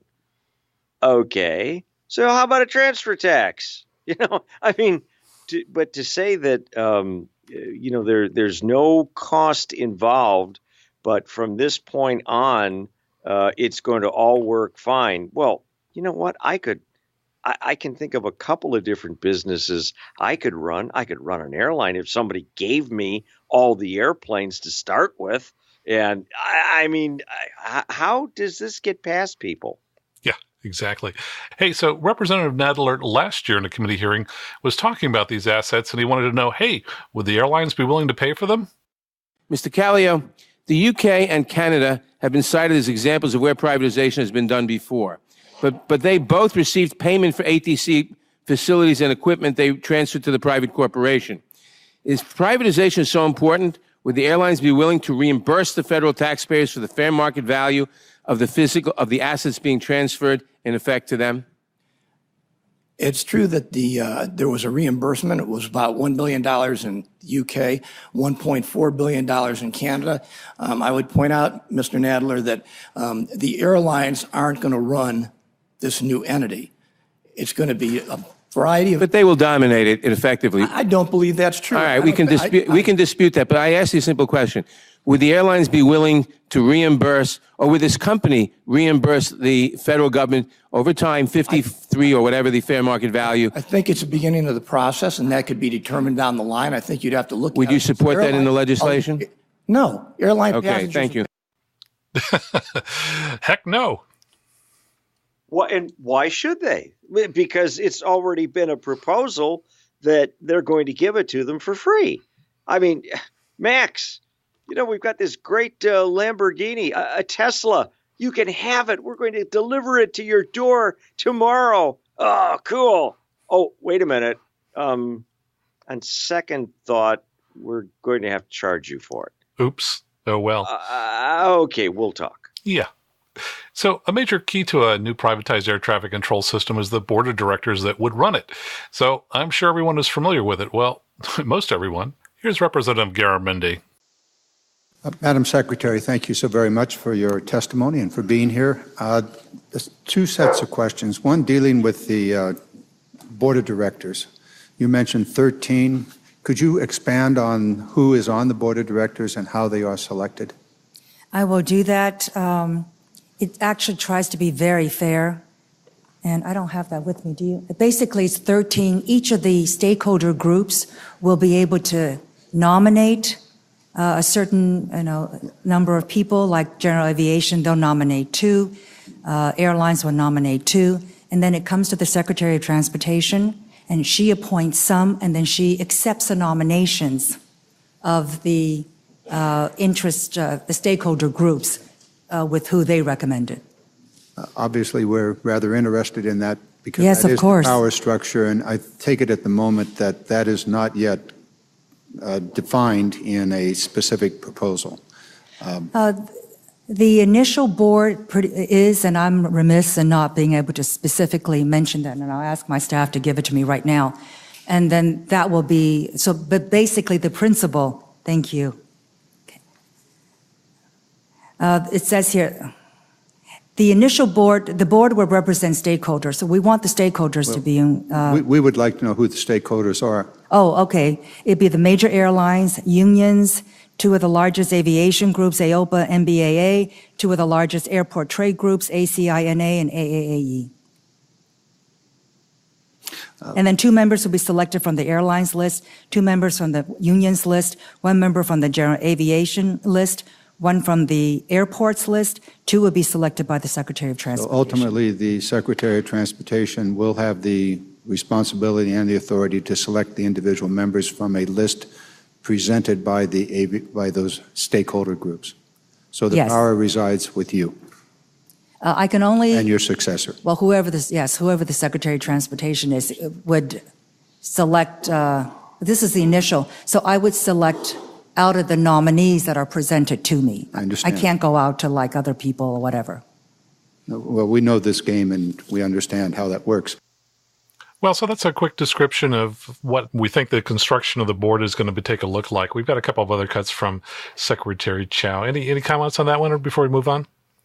Well, I think just the fact that it was clear that the secretary wasn't too terribly well prepared for that question means that this stuff is not exactly planted deeply within her brain. So I guess I would ask, why not, when she's going to have this responsibility ultimately?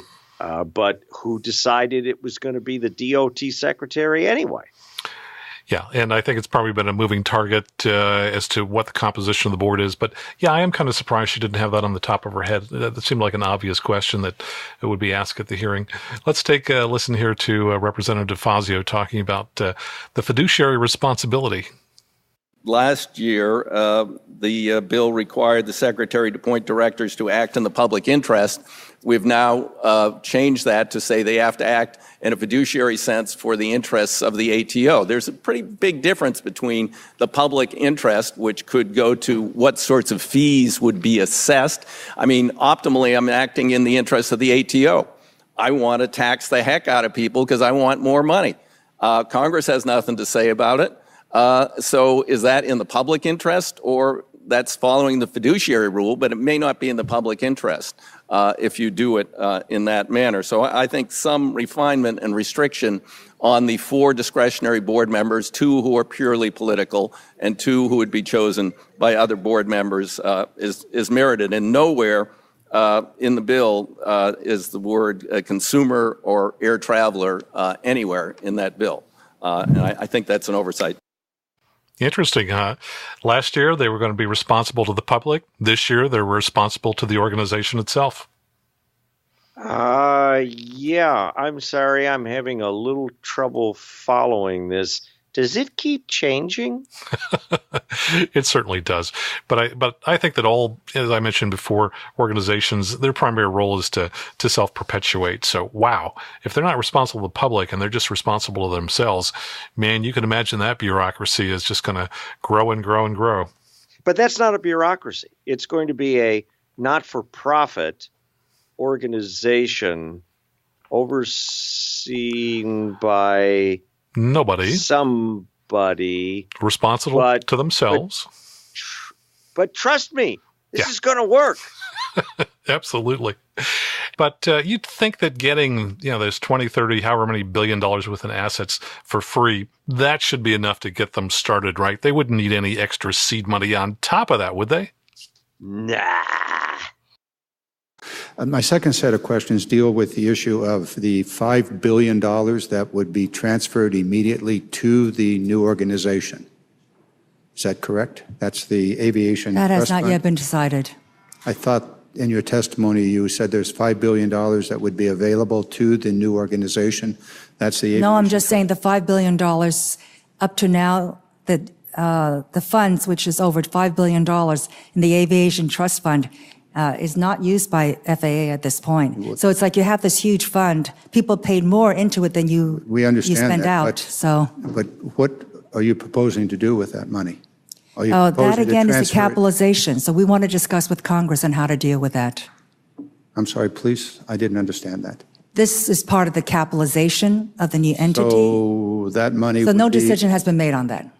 Let's put It seems that. to me a rather important issue. You've mentioned capitalization a couple of times. You've also mentioned that the organization would have the opportunity to go to the private money market to Yes. borrow money and to do that.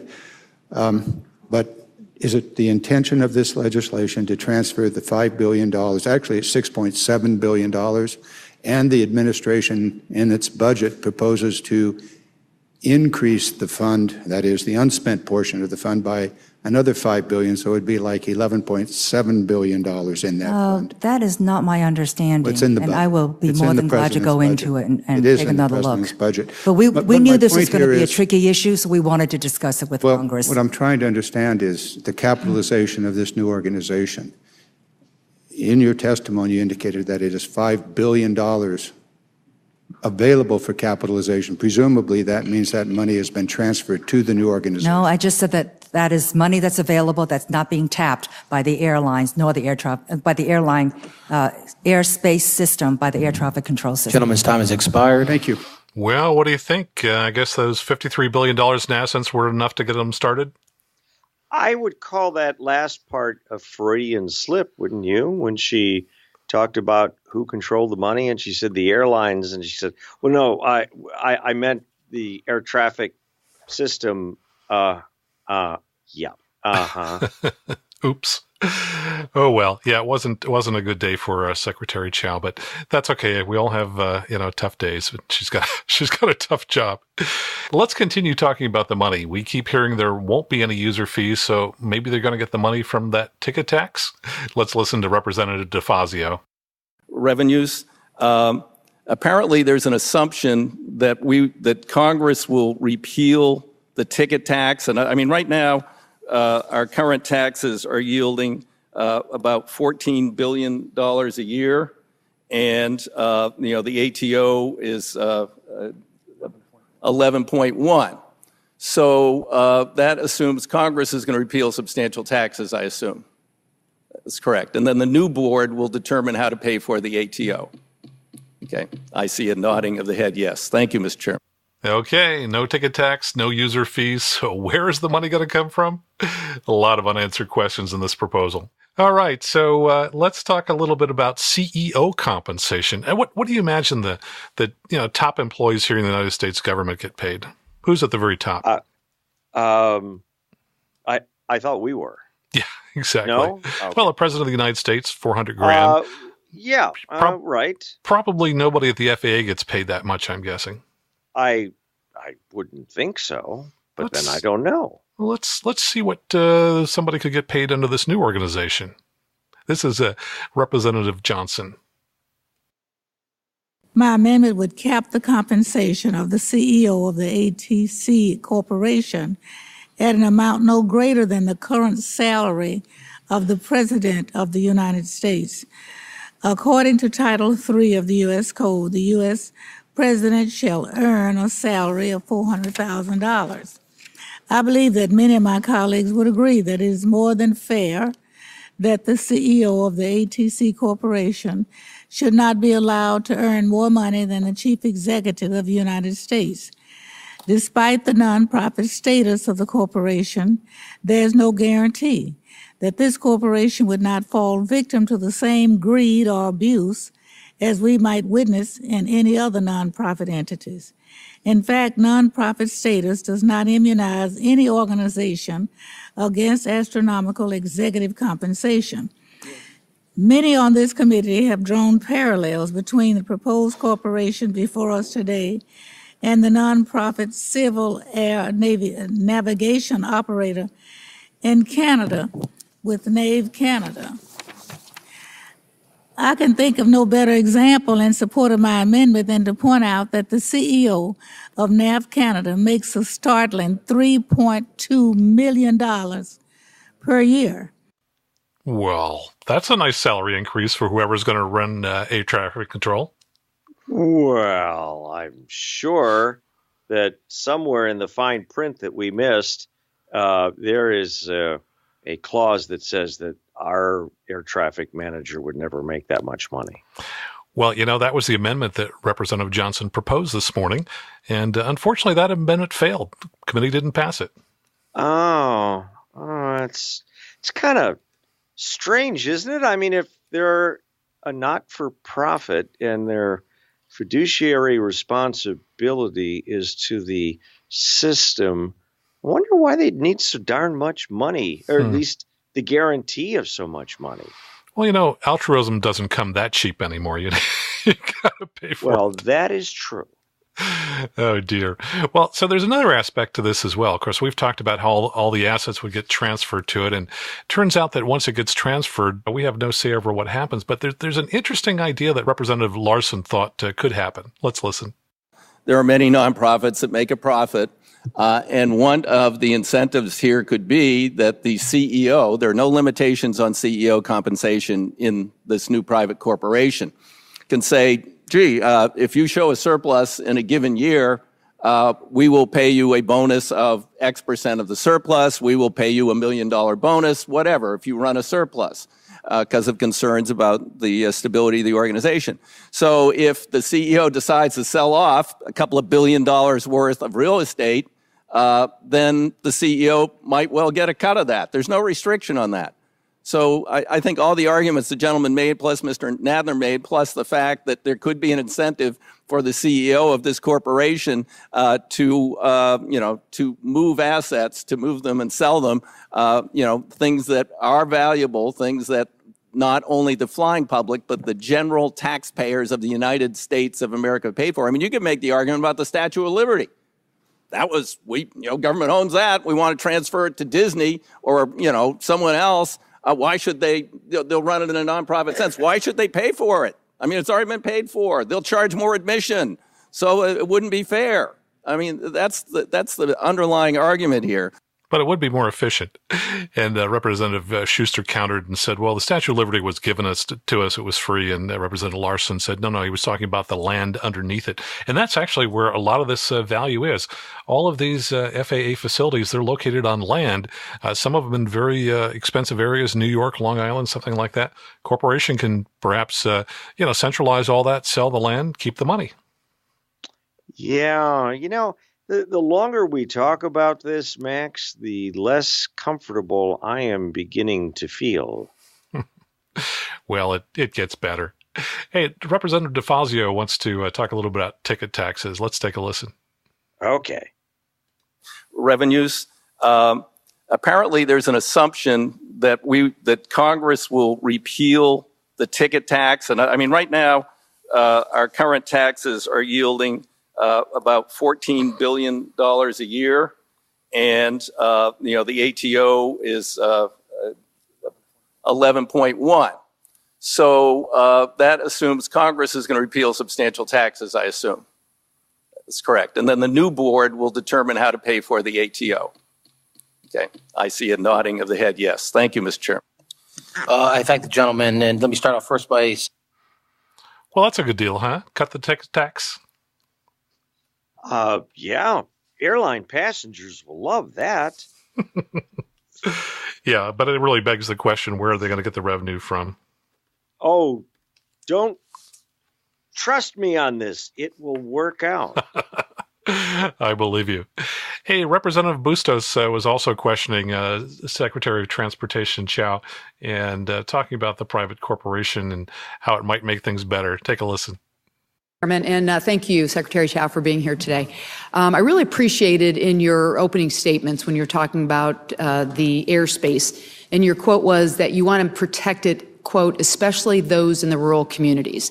My congressional district is in central Illinois and northwestern Illinois, mostly rural and non-urban. And so what I wanted to ask you, I've heard concerns that the administration's proposal will limit the access of our small towns and general aviation users currently that they have in our air traffic control system, especially because general aviation access to airports has significantly decreased in privatized systems in other parts of the world. So what specific measures are included in your proposal to guarantee that these users would get continued open access to our national airspace system? Well, it can't be any worse than it is now. Whenever there's a budgetary concern, the rural areas are always the first to get cut. The towers are always the first to be eliminated. We've seen that with sequestration. We've seen that with other budgetary, periods. The intent is we want to preserve access by general aviation and by rural America.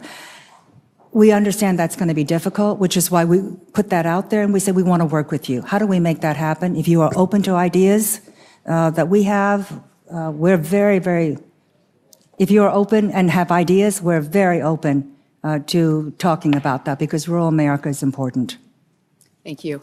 One of the airports in my congressional district is called the Chicago Rockford International Airport, and it's only 70 miles from O'Hare, which is one of the busiest airports in the world, as you know.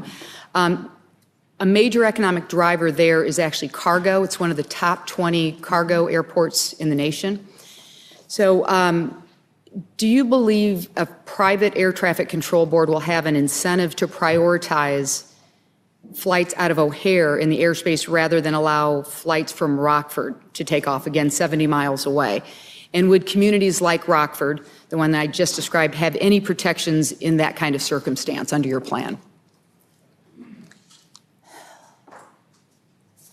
In broad terms, yes.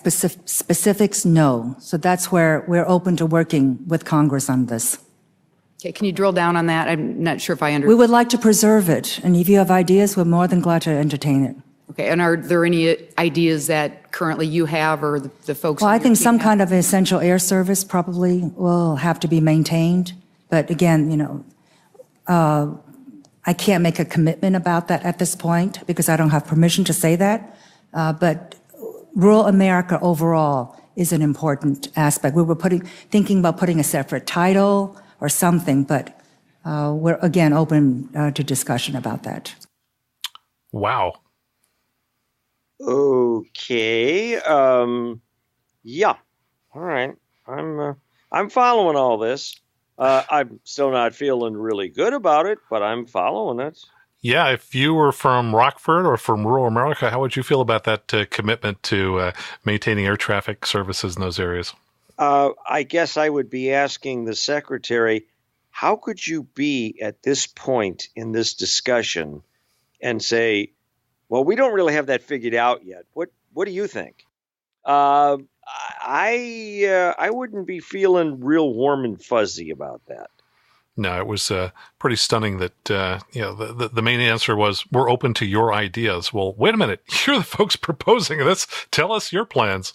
And it turns out some airlines already have plans for where to invest in the future. And no surprise, it's not rural America. Let's listen to Representative DeFazio. But this board will decide where we invest. Here's the statement of the CEO of JetBlue. We also need to direct infrastructure improvements into the regions of the country where they'll produce the most benefits, like the Northeast Corridor. The airlines get 4 seats on that board. That's the opinion of JetBlue. We heard the same thing from the former CEO of United. And oh, by the way, there's no airport representative on the board whatsoever, at least as the bill was written last year. So we're going to say we're going to protect rural interests. We're going to pretend it. It does seem like there's a lot of pretending about where the money is coming from and how rural America won't get worse service under a privatized ATC. Of course, the reason we have to privatize the system is because it's broken. Here's Representative Nadler. Inspector, we heard in some comments today that the air traffic control system is safe, but it's broken. I fly 2,306 qualified air miles one way on United Airlines and back again for my commute.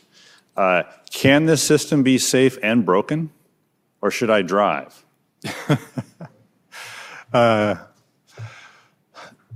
It is safe, of course, and that's how can it be certainly a big plus if it's for broken? FAA. It seems to me that there's a fundamental argument going on here that says we have to go to privatization because the system is broken that actually controls the airspace. And if it's broken, I don't know how it can be safe, and so it would support the privatization argument. However, if it can't be safe and broken, it would seem to undermine the whole argument for privatization.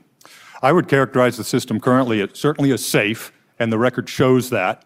for a number of years now, no commercial aviation fatal accidents. As far as broken, I would take issue with that characterization. I would say certainly modernization has been lagging, far behind where it should be, but it's not broken. Well, that's good to hear.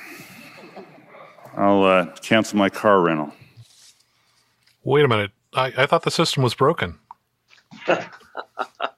I don't know about you, but I'm beginning to feel like the answers seem to be dancing around just a mite, at least a bit too much for someone of my advanced years to follow. Well, it's kind of interesting. When the Airplane Geeks podcast surveyed U.S. pilots, the people who should know the most about this, we found there was overwhelming approval of current air traffic control services among the listeners. And I've just posted the results on the new Patreon page so anybody can read them. But after sorting out the non-U.S. and non-pilot responses, we had 52 usable surveys from U.S. pilots. And when we asked them, how would you rate the job the FAA does operating the air traffic control system? Half of them said excellent. Half of them said good, and nobody rated them any lower than good. And when we asked, do you support or oppose privatizing the National Air Traffic Control System, 90% were strongly opposed, 10% were somewhat opposed, and nobody said they supported privatization. So in terms of needing to privatize the system because the system is broken, there just doesn't seem to be much evidence for that. Well, no, and as I've said, I know an awful lot of controllers that took umbrage at that comment when they heard it, that the system was broken. And again, we haven't had any problems at all that I know of. Sure, modernization, the technology not coming out as fast as it should, but unsafe? No one's ever said that. And of course, we've never really talked about how this new system that is going to be governed by Congress or not governed by Congress, depending on which version we listen to, how they're going to ensure the safety of the system, or is that going to be FAA's problem, even though they're not in charge anymore? Oh, we'll figure it out, I'm sure. Okay. Yeah, just kidding. Well, let's go ahead and wrap it up with Representative Nadler. He kind of summarizes, I think, a lot of the key points here. Mr. DeFazio and Mr. Larson have offered reasonable solutions to address any legitimate concerns that have been raised with respect to airspace modernization and budget uncertainty, but so far their suggestions have been rejected, which leaves us the only real reason, a simple ideological devotion to privatizing everything and eliminating as much government as possible. If air traffic control isn't an inherently government function, what is? Proponents of the bill would give away billions of dollars in taxpayer-funded assets to the airlines. The FAA and thus federal taxpayers have invested at least $53 billion over the past 20 years in capital investments in these assets. Some of the same members who complain about the deficit and rail against federal spending are perfectly willing to give away $53 billion to government property to private companies as a gift. That's more than we spent on the entire NIH budget last year. That's more than we spent last year on the TSA, VA medical services, clean water and drinking funds, Section 8, HOPA, Orion White, Head Start, energy efficiency, and violence against women combined. We can't provide $600 million for the Flint water crisis, but we can give away $53 billion to the airlines. This bill goes beyond a public policy disagreement. It is a complete special interest giveaway. Supporters of the bill will claim that ATC will be managed by a nonprofit entity. But make no mistake, this so-called nonprofit will be dominated by for-profit airlines. The same companies that nickel and dime passengers for baggage and legroom will be making decisions about routes and taxing the public to manage the airspace. Luckily, there are many groups and members on both sides of the aisle in both chambers who see this plan for what it is, and that it is worth commending Delta Airlines for acting responsibly and outlining numerous concerns with this privatization scheme in the very detailed letter referenced by Mr. DeFazio. As Delta points out, the U.S. has over 13,000 airports and about 7,000 aircraft in flight at any one time. U.S. airspace is dense, congested, diverse, and unique. Privatization has never been attempted in airspace of this nature, nor should it be. Performing an unprecedented and uncontrolled experiment on the American flying public will be risky, unsafe, and unfair to the flying public and to taxpayers. You know, the whole process here that we've talked about today ought to be really eye-opening to everybody that's listened to this, and if they're not frightened about watching a system that we've all lived with for most of our lives disappear, or at certainly be fragmented into something that's unrecognizable, then I'd say they haven't been paying attention.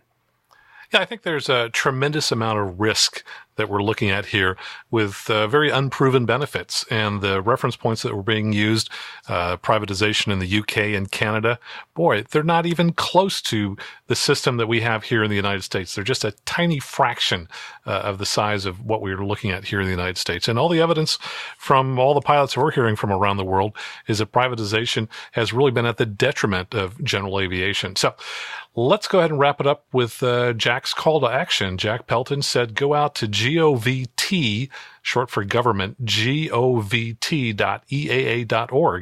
and go ahead and register your concerns with your elected representatives about this proposed ATC privatization. Well, we're going to wrap it up here. Rob, any closing thoughts? Oh, my. Other than the fact that I thought I knew what I was getting into when I volunteered to join you today, but I have to admit that I got much more than I bargained for, and it's and none of it good, to be honest. It's just really frightening to think that the system that we've been living with, not just the ATC system, because let's be serious, when you fix one problem like a faulty funding system for air traffic modernization, as this plan supposedly was designed to fix, you often create another problem. And I think that no one is talking about the unintended consequences on the Schuster side. They're only talking about how great it's going to be. And as much as I'd love to see our ATC system be great again, oh, wait, it already is. I guess I'm a little lost as to why we're even doing this. Yeah, if it's not broken, don't fix it, right? Yeah, that sure sounds like it to me. I think so too. Well, thanks so much for taking the time to help me drill down on all these issues today. It's been a lot of fun doing this with you, and I think it was pretty eye-opening to both of us. Hopefully the listeners learned something as well. Well, I hope that whatever they think, whether they support it or think we're off our rocker, that they will call in or write in. How do you do that? Do you have people just write in, or do you have a way for them to send you a comment orally or something? Yeah, so people can just go out to aviationnewstalk.com and click on the contact link at the top of the show and send us an email. And what about you? Where do people find you? Well, they find me at Flying Magazine. Online, they'll find me up at AirVenture, at the Flying Tent. They'll find us on jetwine.com. And who knows where we may be next. Sneaking around some airport somewhere, trying to gather up money to pay user fees. Good. Well, you'll come back and join me again here sometime? I absolutely will. Thank you so much for inviting me, Max. Thanks for coming along. It was fun. It was awesome. Hey, if you enjoyed the show, please tell your friends. And if you really liked it, just go ahead and leave a review in the Apple Podcast app or sign up for one of my courses at pilotlearning.com. In the meantime, fly safely, have fun, and keep the blue side up. Thank you, Rob. See ya. Bye-bye.